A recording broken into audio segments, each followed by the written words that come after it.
문을 열고 바깥쪽 방으로 가려다가 멈추었습니다. 가만히 귀를 기울입니다. 굳이 엿들으려고 하지 않아도 문 바깥쪽에서 나누는 말소리가 들립니다. 콘크리트로 튼튼하게 지은 집이 아닙니다. 방과 방 사이에 소리를 막을 만한 벽이나 문도 없습니다. 그저 문이라고 하면 커튼이나 휘장과 같은 가리는 것뿐입니다. 천막으로 이루어진 집이기 때문에 어쩔 수가 없습니다. 손님이 오셨습니다. 남편이 예의를 다해 정성껏 모시고 있습니다. 그런데 남편과 그 손님이 나누는 이야기 속에 자신과 연관된 이야기가 나오는 것이 들렸습니다. 저절로 관심이 갑니다. 그래서 귀를 기울이게 되었습니다. 두 분이 나누는 이야기를 얼핏 들으니 내가 내년에 아기를 낳게 된다는 겁니다. 이 말을 듣자 나도 모르게 속으로 픽 웃음을 터뜨렸습니다. 좋아서 웃는 웃음이 아닙니다. 너무도 어이가 없는 말입니다. 아마도 지나가던 소도 웃을 것입니다. 만일 내가 손자를 본다면 아마 증손자가 아닌 고손자라도 볼 만한 나이에 이르렀습니다. 그런데 내가 내년에 손자가 아니라 아들을 낳을 것이라니. 이 말에 어이없어 하지 않을 사람은 아무도 없을 겁니다. 나는 아기를 낳고 싶었지만 낳을 수가 없었습니다. 젊을 때부터 나는 아기를 가질 수 없었습니다. 그래서 그런지 나이가 들어도 거의 젊은 사람들처럼 보였습니다. 이른바 아이들 같은 피부와 얼굴을 지닌 동안을 가진 노인이었습니다. 이렇게 젊어 보이는 덕분에 남편과 영영 이별할 뻔도 하였습니다. 살던 곳에 심한 기근이 있어서 어쩔 수 없이 이웃 나라로 피해갔습니다. 그런데 거기서 그만 그 나라의 왕에게 끌려가게 됩니다. 그 왕의 신하들이 지나가던 나를 보고 아름다운 여인이라 왕에게 추천하였기 때문입니다. 그때 내 나이가 이미 60세 중반이 넘었을 때입니다. 아마 다른 사람들 눈에는 훨씬 젊게 보였나 봅니다. 그런데 전혀 수모를 당하지 않고 이른바 머리카락 하나도 상하지 않고 나를 끌어간 왕의 손아귀에서 벗어날 수 있었습니다. 하나님께서 간섭하셔서 그 왕이 나를 놓아주고 우리에게 많은 선물을 주었습니다. 그래서 다시 살던 곳으로 돌아올 수 있었습니다. 사람 살이가 다 그렇듯 누구에게나 우여곡절이 있게 마련입니다. 내가 하도 아이를 갖고 싶은데 낳을 수가 없어서 내 몸종인 여인을 남편에게 들여보냈습니다. 그랬더니 이것이 사내 아이를 낳더니 나를 무시합니다. 그래서 마음고생을 많이 했습니다. 이렇게 이곳에서 거의 25년을 살았습니다. 하나님께서 자식을 주시겠다고 약속을 들은 후로 25년이 지났습니다. 나는 이제 90세나 된 여인입니다. 아기를 낳을 가능성은 눈꼽만큼도 없습니다. 무슨 수를 써도 아기를 낳지 못했으나 하나님께서 약속하셨기에 그 약속을 믿고 오래 기다려왔습니다. 그러나 이렇게 출산이 불가능한 나이에 이르자 나는 하나님의 약속을 붙잡고 있기가 힘들어서 내려놓고 말았습니다. 이렇게 모든 것을 접고 포기하고 지내오던 차에 오늘 손님이 찾아왔습니다. 그리고 남편에게 내년에 자식을 낳을 거라고 합니다. 이 말을 내가 들은 겁니다. 그런 내 속에서 나도 모르게 어이가 없어 웃고 말았습니다. 그러자 갑자기 밖에서 그 손님이 남편에게 묻습니다. 어째서 네 아내는 내 말을 안 믿고 웃느냐? 나는 깜짝 놀랐습니다. 내가 웃었지만 속으로 웃은 것이기에 전혀 소리가 나지 않았습니다. 그런데 그 손님은 내가 웃었다는 것을 알 뿐만 아니라 내가 어떤 마음으로 웃었는지도 압니다. 나는 엉겁결에 또 두려움에 대답합니다. 웃지 않았습니다. 그러자 밖에서 단호하게 대답이 들립니다. 아니라 내가 웃었느니라.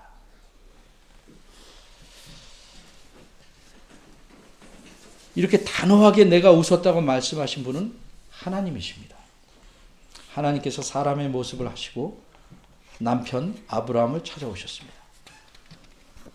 그리고 하나님은 아브라함에게 내년에 네 아내가 아이를 낳을 것이다. 이렇게 말씀합니다. 이 말을 듣고 내가 어이없이 웃은 겁니다. 그런데 하나님께서 내가 이렇게 웃자마자 나를 책망하십니다. 내 마음을 정확히 아시는 분. 그분 앞에서 나는 말로는 웃지 않았다 하지만 더 이상 웃지 않았다고 부인할 수가 없었습니다. 여기까지가 내가 할 수 있는 이야기입니다. 이렇게 창세기 18장에서는 이 여인이 하나님의 약속을 믿지 않은 것으로 드러납니다. 이제 이 여인을 우리는 어떻게 이해해야 할까요? 그 이후에도 이 여인은 과연 하나님의 약속을 끝까지 믿지 않았을까요? 이 점에 대해서 창세기에서는 아무 말씀도 하고 있지 않습니다. 왜 더 이상 말하지 않는가? 그것은 창세기를 기록한 기록자의 관심이 아니기 때문입니다. 성경은 우리에게 모든 궁금증을 다 풀어주지 않습니다. 성경은 하나님께서 자기 백성들에게 어떻게 행하시는지를 하나님 중점적으로 말씀합니다. 그것을 기록한 겁니다. 그러기에 사라의 믿지 못함에 대해서 아브라함에게 하나님은 이렇게 말씀합니다. 사라가 왜 웃으며 이르기를 내가 늙었거늘 어떻게 아들을 낳으려 하느냐? 여호와께 능치 못한 일이 있겠느냐? 기한이 이를 때 내가 네게로 돌아오리니 사라에게 아들이 있으리라. 아브라함의 아내 사라는 여호와께서 하신 말씀을 장막 안쪽에서 다 듣고 있었습니다. 그러기에 장막 안쪽에서 여호와께서 아브라함에게 하신 말씀에 대답한 겁니다. 여호와께서 사라가 왜 웃느냐 남편에게 말씀하자 안에서 들은 사라는 두려워서 승인치 않고 안 웃었다. 이렇게 발뺌했습니다. 따라서 사라는 분명히 여호와께 능치 못한 일이 있겠느냐는 말씀도 장막 안쪽에서 들었습니다. 이제 사라는 어떻게 하였을까요? 여호와께 능치 못한 일이 있겠느냐는 이 물음에 사라는 어떻게 생각하였을 것 같습니까? 사라는 자신의 형편을 잘 압니다. 죽었다 깨어나도 자식을 낳을 수 없는 형편임을 분명히 압니다. 그러기에 자식을 낳을 것이라는 말에 말도 안 되는 소리라고 생각했고 너무 어이가 없어서 웃고 말았습니다. 사라는 처음에 이 말을 듣고 어떻게 생각했습니까? 이렇게 생각했습니다. 내가 노쇠하였고 농만이 늙었고 내 주인도 늙었으니 어찌 내게 낙이 있으리요. 그런데 이런 사라의 속마음을 하나님은 정확히 꿰뚫어서 그 속마음을 정확히 표현하셨습니다.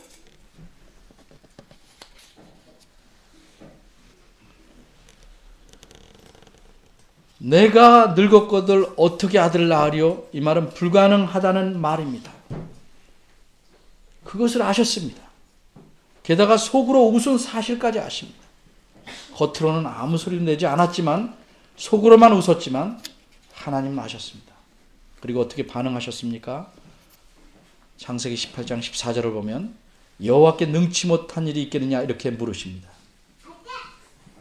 속으로 웃었다는 사실은 여호와를 자기 마음에서 어떻게 이해했느냐, 그래서 비친 겁니다. 그러게 두려웠습니다.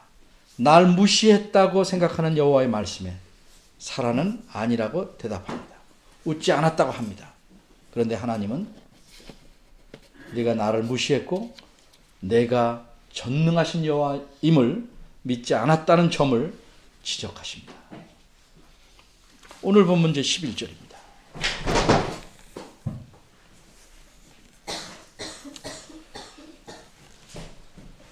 오늘 본문 11절을, 히브리서 11장 11절을 다르게 번역하는 사람들이 있습니다.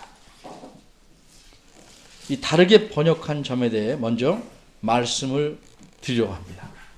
그 이유는 요즘은 영어 성경을 보는 분들이 늘어나고 있기 때문에 부득불 약간의 설명이 필요하기 때문입니다. 영어 성경 중에서 가장 많이 읽는 성경이 새로운 국제 번역 NIV라는 번역 성경입니다. 이 성경에서는 오늘 본문 11절을 이렇게 번역합니다. 잘 들어보시기 바랍니다. 믿음으로 아브라함은 그가 늙었으며 또한 사라 자신도 단산하였음에도 불구하고 아비가 될 수 있었다. 이는 그가 약속하신 일을 신실하시다고 여겼기 때문이다. 지금 우리가 보고 있는 개역 한글판 또는 개정판 우리말 성경과 어떤 차이가 있습니까? 간단히 말해서 믿음으로 행한 이가 사라가 아니라 아브라함이라고 번역한 점입니다. 이렇게 번역하게 된 이유는 크게 세 가지입니다. 첫째는 앞에서 말씀드린 바처럼 창세기를 보면 사라는 하나님을 믿지 않았다는 점입니다. 둘째는 히브리서 11장 8절부터 아브라함 이야기가 계속되는데 여기 11절에만 그의 아내를 주어로서 말하는 것이 흐름이 끊기는 부자연스러운 것이라는 이유 때문입니다.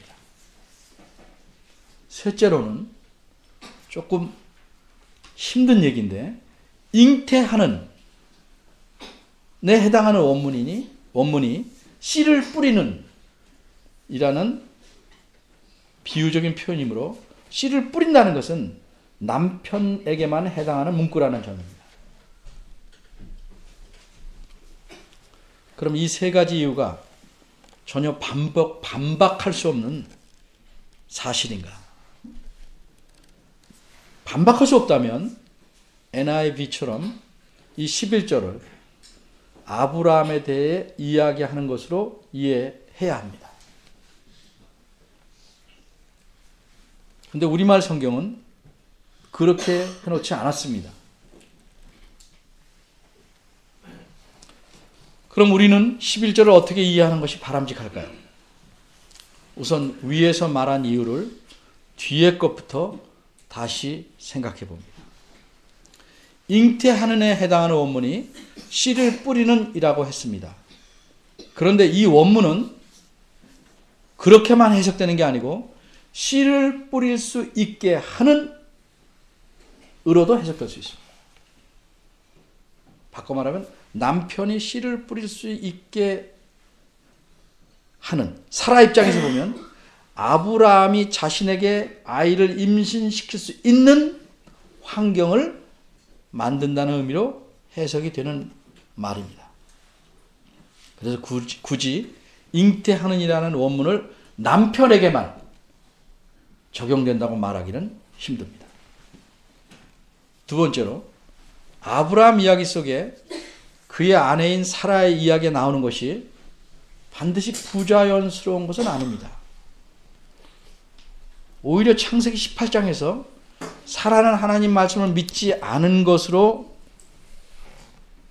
이야기가 끝났기 때문에 만일 여기서 사라에 대해서 아무 말 없이 지나간다면 위대한 신앙의 조상인 아브라함이 하나님 말씀을 믿지 않았던 아내를 데리고 살았던 것처럼 보이니까 더 부자연스러울 수 있습니다. 물론 어떤 경우에는 부부 중 한 사람은 예수님을 믿고 그 배우자는 안 믿을 수도 있지만 목회자의 아내가 교회 출석을 안 하고 하나님을 안 믿는다는 것은 안 어울리는 것처럼 모든 믿는 자의 조상인 아브라함의 아내가 하나님을 못 믿었다면 그것이 더욱더 부자연스럽고 어울리지 않을 겁니다. 그러면 어디서 이 사라에 대한 평가를 바로 해줘야 할 것인가? 저는 오늘 본문인 11절에서 하고 있다고 보는 것입니다. 그리고 무엇보다 중요한 사실은 아브라함을 주어로 보는 학자들조차 반박할 수 없는 사실이 하나 있는데 그것은 원문 자체만 보면 사라가 주어로 나오고 아브라함이라는 이름은 전혀 나오지 않고 있다는 사실입니다. 그러기에 아브라함을 주어로 보고 번역하고 있는 NIV 영어 성경 자체도 그 아래 여백을 보면 11절이 사라에 대한 이야기일 수 있다고 생각하기 때문에 우리말 성경과 같은 번역을 또 붙여놨습니다. 아브라함을 주어로 보려고 하면 원문에 있는 사라에 관한 말씀을 괄호 속에 넣어서 삽입된 것처럼 취급해야 되는데 그렇게 번역해 놨는데 사실 그것은 원문을 자기 뜻에 맞게 바꿔버린 겁니다. 따라서 우리의 결론은 11절은 우리말 성경처럼 이해해야 합니다. 여기서 어떤 분들은 이렇게 생각할 수 있습니다. 그냥 우리말 성경대로 됐다고 말하면 되지. 뭐 복잡하게 이것저것 길게 설명하는 거예요. 결국은 우리말 성경이 맞는다며 뭘 설명을 더하냐. 그러나 잠시만 좀 더 깊이 생각하면 번역이 다른 이유를 알아야 될 필요가 있습니다. 어째서 교회 다니던 여러 사람들이 신천지 같은 이단에 빠진다고 생각하십니까?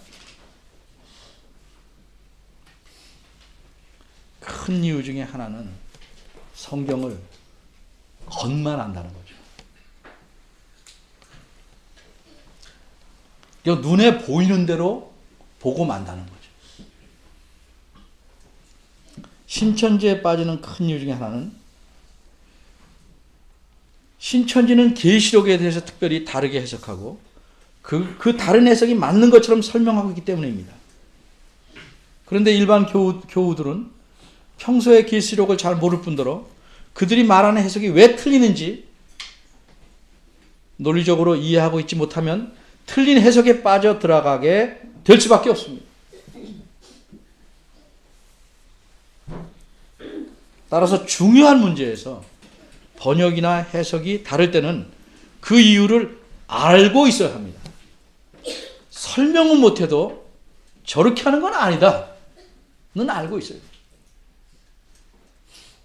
더구나 NIV 같이 많이 읽히는 성경이 다르게 해석한다면 영어를 좀 안다는 사람들은 이유도 모른 채 무조건 우리만 성경이 틀렸다고 생각할 수도 있고 결국 그런 게 쌓이면 우리말 성경에 대해서 편견을 갖게 될 것이기 때문입니다.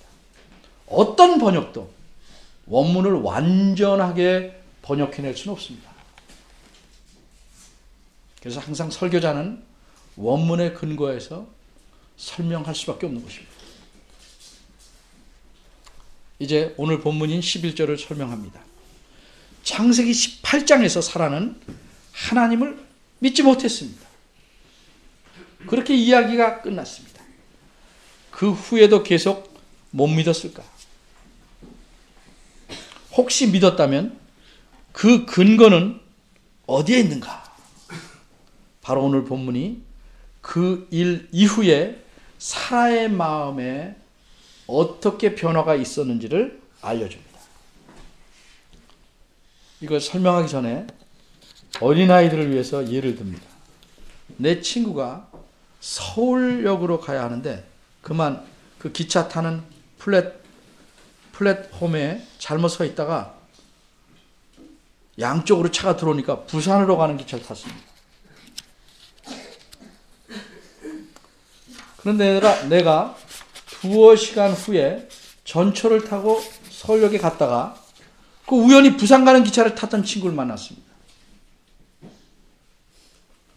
이 친구에게 어떤 일이 생길 것인가요? 부산 가던 기차가 실수해서 기차 자체가 부산으로 안 가고 서울역으로 왔을까요? 아니면 친구가 자신이 잘못한 줄 알고 중간에서 내려 다시 서울역으로 오는 기차를 갈아탔을까요?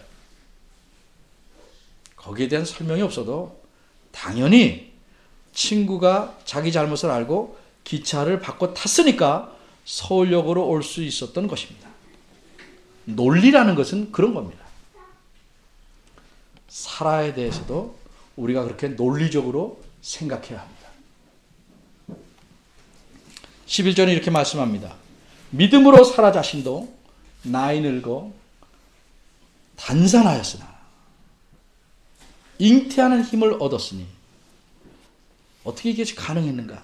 그 이유를 하반절은 이렇게 설명합니다. 이는 그 이유는 약속하신 일을 미쁘신 줄 알미라. 처음에 사라는 이 하나님 말씀을 못 믿었습니다. 왜 못 믿습니까? 하나님을 그렇게 못 믿었기 때문에 못 믿는 겁니다. 그런데 하나님의 말씀을 듣고 깨우칩니다. 하나님께서 무엇이라고 말씀하셨습니까? 여호와께 능치 못한 일이 있겠느냐? 대답해야죠. 이 말씀에 사라는 자기 마음속에 진심으로 대답해야 됩니다. 자기 상황을 보면 아기를 낳는다는 것은 100번 죽었다도 깨어나도 불가능한 일입니다. 젊을 때부터 아기를 낳을 수 없었습니다. 평생을 그렇게 살아왔습니다. 근데 이제는 90이 다 된 여성입니다. 완전히 불가능합니다. 그런데 하나님께서 내년에 아기를 낳을 것이라고 합니다. 근데 이게 누구의 말씀인가? 사람이 아닌 하나님의 말씀입니다. 이제껏 자신의 삶을 돌이켜봅니다. 하나님께서 능치 못하심을 보여주셔서 이제껏 사라와 아브라함 그 가족이 살아올 수 있었습니다. 결국 사라는 마음에 어떤 갈등을 겪었든지 자신의 믿지 못함을 버리고 하나님을 믿게 된 것입니다. 자기에게 약속하신 하나님을 미쁘신 줄 압니다. 미쁘다는 말은 신실하다는 뜻입니다. 약속하신 대로 이루신다는 의미입니다. 안다는 말은 그렇게 여겼다는 말입니다. 하나님께서 그러시겠다고 하시는데 사람이 무슨 근거로 아니라고 하겠습니까? 하나님께서 그렇게 하시겠다고 말씀하시면 과연 그렇게 하실 것이라고 생각하고 믿는 것이 여겼다는 말입니다. 하나님 이렇게 말씀하셨습니다. 여호와께 능치 못한 일이 있겠느냐? 기한이 이를 때에 내가 네게로 돌아오리니 사라에게 아들이 있으리라. 그 어찌 되었습니까? 성경은 창세기 21장에서 이렇게 말합니다. 여호와께서 그 말씀하신 대로 사라를 권고하셨고 찾아오셨단 말입니다. 찾아오셨고 여호와께서 그 말씀대로 강조합니다. 사라에게 행하셨으므로 사라가 잉태하고 하나님의 말씀하신 기한에 이르러 늙은 아브라함에게 아들을 낳으니 21장 6절에 가면 사라가 아들을 낳고 뭐라고 말하는 줄 아십니까? 하나님이 나로 웃게 하시니 듣는 자가 다 나와 함께 웃으리로다. 또 가로되 사라가 자식들을 젖먹이겠다고 누가 아브라함에게 말하였으리요? 마는 아브라함 노경에 내가 아들을 낳았도다 하니라. 과연 하나님께서 약속하신 대로 찾아오셔서 사라를 고치셨습니다. 그리고 아이를 낳게 해주십니다. 사라는 금방 읽은 대로 뭐라고 했습니까? 아기를 낳은 후에 하나님께서 나를 웃게 하셨다. 엄청 큰 기쁨을 주신 겁니다. 하나님을 믿은 그녀에게 놀라운 기쁨을 주셨습니다. 그녀의 아들 이름이 뭐죠? 이삭입니다.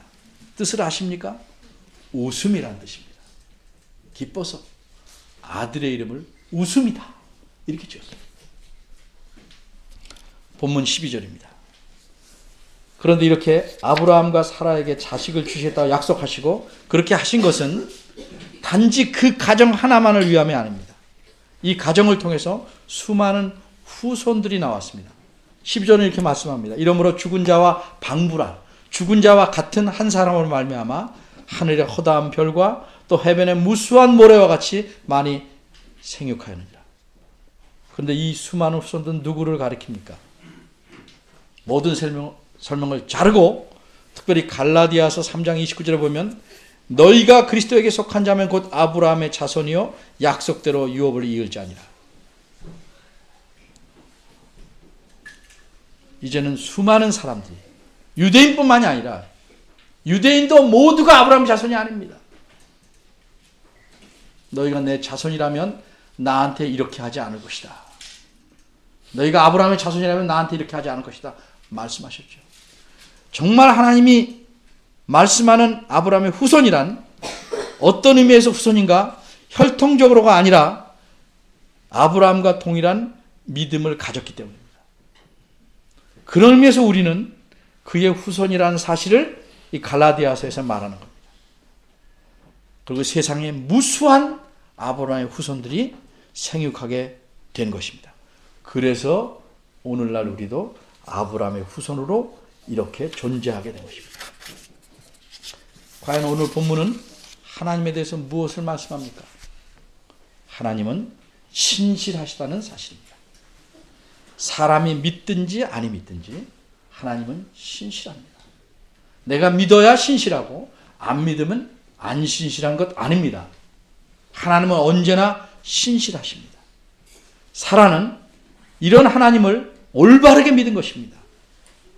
이렇게 하나님을 믿는 것이 믿음입니다. 약속하신 분을 그 약속을 그대로 이루실 것을 믿는 것이 믿음입니다. 내 마음대로 뭘 설정해 놓고 그대로 해 주실 믿습니다. 막 부르짖는 게 믿음이 아닙니다. 하나님께 들이대고 졸라대는 것이 믿음이 아닙니다. 하나님께서 말씀하시고 약속하신 것은 하나님 자신께서 이루신다 하는 것을 믿는 것이 믿음입니다. 오늘 본문에서 오해하시지 마실 것은 특별히 자녀가 없는 사람은 누구나 믿으면 자녀를 낳는다는 사실을 여기서 약속했다고 보시면 안 됩니다. 그런 의미가 아닙니다. 어째서 하나님께서 아브라함과 사라에게 자식을 주시겠다고 약속하셨습니까? 그 점을 아는 게 중요합니다. 이미 창세기 10장에서 말씀한 대로 이들의 후손을 통해서 천하 만민이 복을 받게 하시려는 계획 때문이었습니다.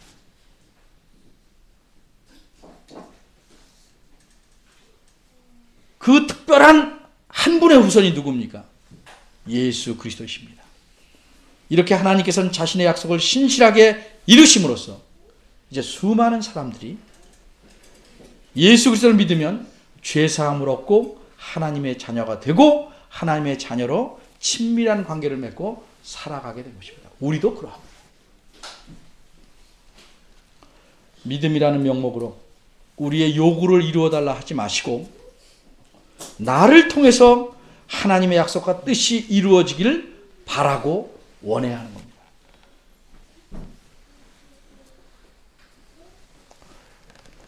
이것이 믿음입니다.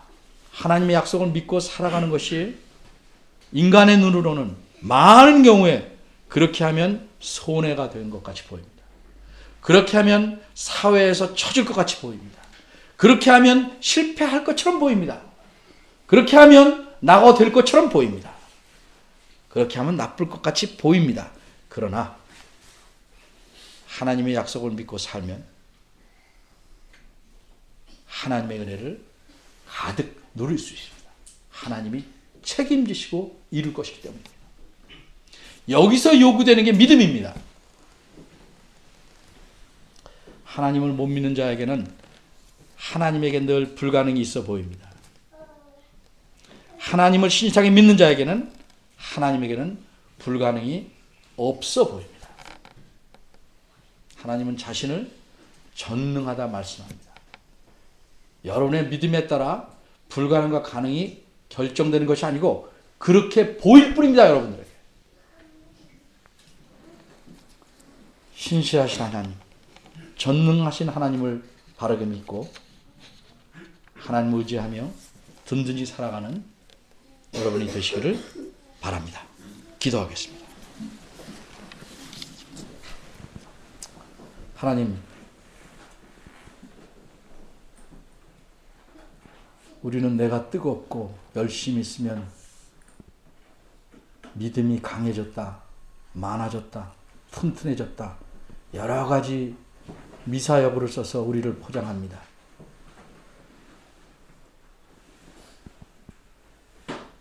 그런데 때로는 그것이 속이 빈 과자 같을 때가 많이 있습니다. 하나님을 믿게 하시고 하나님이 말씀한 것을 받아들이는 그런 믿음의 사람들이 되기를 원합니다. 내 생각과 다르고 내 판단과 다르고 주변의 환경과 동떨어지게 보이는 것이라 할지라도